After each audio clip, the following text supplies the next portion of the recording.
they're actually not trying to say, this group who've brought us all together are not trying to say this is something about Eastern Europeans in Canada in 1914. What they're trying to say is, here's an element of Canadian history that we all, that's something we all need to know about, not because this is what happened to Ukrainians or Croatians or Hungarians, but because it's something that could happen to you. In times of crisis, democratic governments tend to forget what their basic principles are, and time and again, in wartime, have committed what are in fact war crimes against their own people. I think that the way in which this historic event remains present is because it's been repeated historically, right? So really, it happened, and then the people it happened to, like most people, something horrible happens to you, you tend to be ashamed, and then you don't tell anybody about it. And so there wasn't an outcry after the fact, and a mere 20 years later, or let's say 30 years later, the same thing happened again with the Japanese internment, right? So it happened again.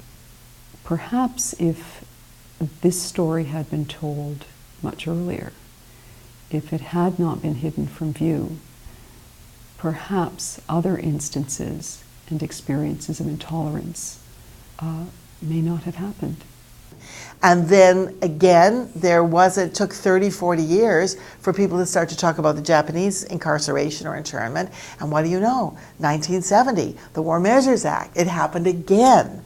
Really today, in a way, Canadians are facing the same issues with the marginalization, and we know, in the case of a couple of cases, unfair incarceration of Muslims on the ground of terrorism. I think a lot of the problem that we're facing is the who cares. And the fact is, I care. A lot of the people who are here care, and I want everybody to care.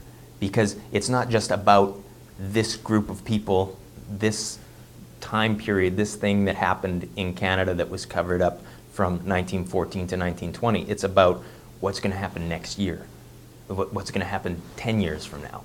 People should know about their own past, should know the history of their country, not just the good parts of their country, and certainly much of the history of the United States and Canada is very positive history.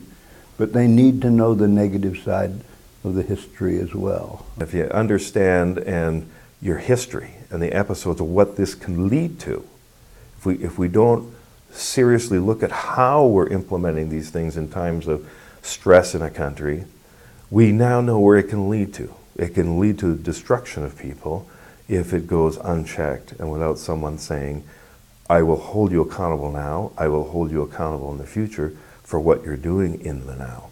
And there always will be a crisis in the country at some point in our history. So that will happen again. The question is how we deal with it, what we learn from it, what the new generations that are growing up in Canada will do about it. I'd like to read you a quote if I can. It is from one of the survivors of the internment period. Her name was Mary Manco Haskett. And she said she wanted to make sure that what she and other internees went through was never forgotten. And let me just read you a quote from what she wrote in 1994. Perhaps Canadian historians don't think that what happened to me and the others mattered, but it did.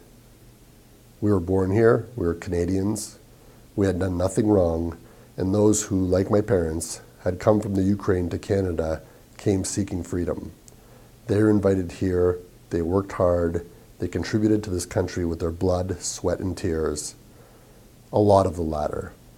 What was done to us was wrong, and because no one bothered to remember or learn about the wrong that was done to us, it was done to others again and yet again. Maybe there's an even greater wrong in that.